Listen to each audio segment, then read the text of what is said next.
Hey guys, how's it going? Jade here. Welcome to episode 1 of Dallas Jamming for Noobs. I'm sorry it's taking me so long to finally get this out here. I've just been really busy and giving into my gas. I've upgraded my studio, got some new monitors, sold my mini log, my KP3 that wasn't even in the picture last time, and I upgraded to a Electron analog keys. It's pretty awesome. I still haven't even, I don't even know where to begin with this thing. It's pretty complicated, but I'm getting there. Anyway, so in this episode I'm going to be teaching you guys how to plug everything in so everything plays at the same tempo, because if you do not have anything plugged in via MIDI or via sync, it's going to be a mess. Even if you put the BPM at the same time, it's still going to be messy. So you definitely want to have everything plugged in together in order to play in sync. So here it goes. So there's many ways of going about this. Everybody does it different. I'm going to tell you how I do it, and it works pretty well for me.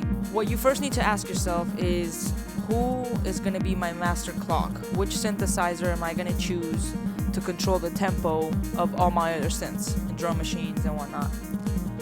In my case, I have my TR8 as my master clock because it has a designated tempo knob, so I can easily change the tempo on my TR8 and it'll change all the tempos in my other instruments. So the way to set a synthesizer or a drum machine or whatever piece of gear you have as your master clock is you want to have that piece being the first to send MIDI out.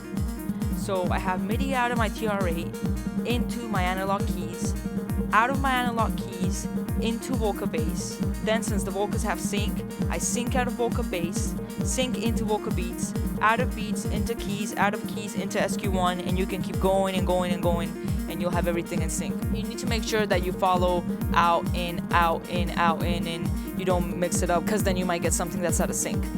Another important thing to know is if you already have a lot of instruments, you need to have a way to get all the sound out of those instruments into one source, and then out of that source into however it is you're going to record it.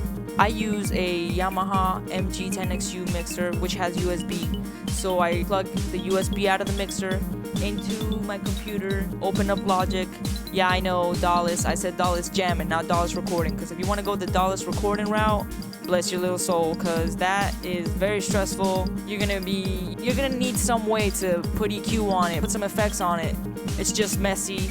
If you want to record like straight into a microphone, that's just not gonna sound the same quality that it is. I'm not saying it's impossible. Like, you can buy yourself a little handheld recorder with a line in and record that way, but eventually if you want to mix your audio and video, like, I just find it a lot easier to do this in the DAW. I know I said DAW-less jamming, but a lot of people agree this is the easiest way to do it. And I mean, it's not like you're opening up a VST and using a MIDI controller and putting MIDI notes in. No, it's still DAW-less jamming. It's just, there's no point of going back. Like, there's no point of taking steps backwards. With all the technology there is out now, you just need to find a way to improve your workflow and stick to whatever works for you. Whatever inspires you to make music, that's the way you need to do it. That's it for today. If you have another way you do this, please share it in the comments below. Also, don't forget to subscribe, give me a thumbs up, and check out my Dallas jams. See you.